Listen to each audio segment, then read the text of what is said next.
madaxweynaha laqmaday ee wadanka Ciraaq Saddam Hussein ayaa waxa uu ku soo koray nolol dhan kasta ay ka soo riixayaan waayo adag oo dhib badan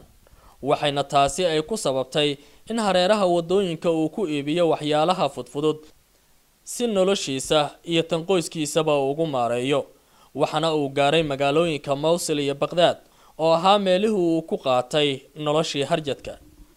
waxana uu muujiyay samir iyo dulqaad isagoo noloshiisa dadnimo ku kalsoonaaday taasi oo noqotay wadada kaliya uu kaga gudbay xaaladihii adkaa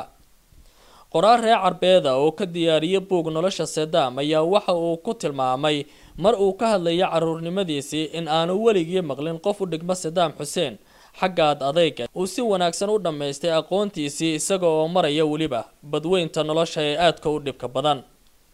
waxana uu kulliyadda xuquuqda ka bartay muddo 2 sano ah jaamacadda magaalada Qaahira ee wadanka Masar kadibna waxa uu ku dhameystay aqoontiisii cilmiga jaamacadda Baghdad ee dalka Ciraaq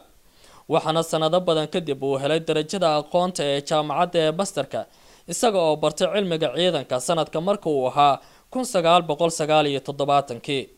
waxana uu kamid ahaa 50kii sano ee la soo dhaafay shakhsiyaadka saameynta adag ku dhaxlay bulshada weynta Carabta gaar ahaan dadka iyo dalka reer Ciraaq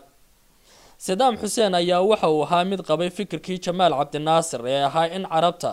cudud iyo cilmiba loo mideeyo si ay u noqdaan taag muuqato oo aan la loodi karin Saddam ayaa waxa uu guursaday gabar ay ilma adeer yihiin oo lagu magacaabo Saajida Khayrallah waxayna u dhashay 2 wiil oo lagu kala magacaabo Qusay iyo Cadi oo ay ciidamada wadanka Mareykanku ay dileen sanadkii 2003 iyo 3 hablood oo lagu kala magacaabo Rana, Raqa iyo Xala